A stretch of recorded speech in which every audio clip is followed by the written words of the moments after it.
If you play the marimba, this has been a gigantic week and weekend for you here in the Twin Cities. It's the International Marimba Festival, and performers, musicians, and composers from all over the world are here this week, and a couple of local composers have gotten in on the act. One of them is Stephen Paulus, who has composed a piece for 4 marimbas and the Vocalessence choir. We're at the St. Paul Cathedral listening to a rehearsal, and we're going to talk with Stephen about the piece and listen to some of this magical music in the first of 2 eggs featuring local composers who have made music for marimba on this 3-minute egg.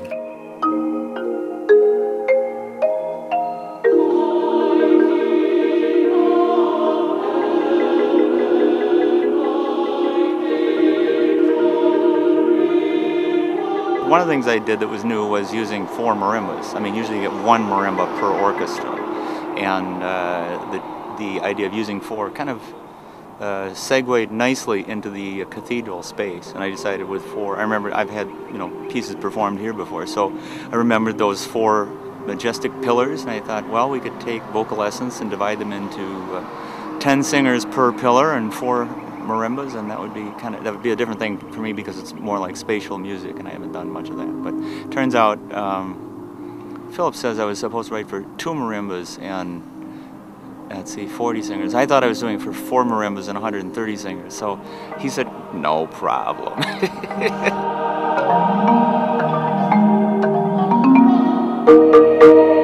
It's big, it's really large. And there is about a 7 to 8 second reverb in there. And if you have an organ piece played in here, you tend to hear bits and pieces of it after you thought that phrase was done. So it just kind of rings on.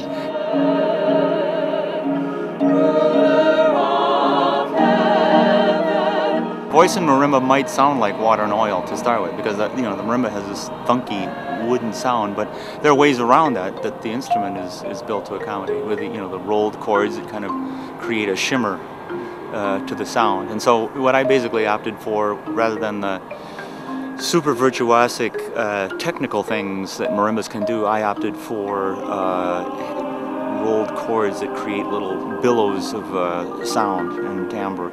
It didn't make space, it sort of overlapped things, so that sometimes there's a little sequence that occurs, like a descending chord sequence, and while it's still doing its thing, another one starts. There are a couple of spots where that happens, and because the only way to make space for things in this space is to stop and wait for 8 seconds. So basically you have to kind of play with the space and say it's okay for this to mix.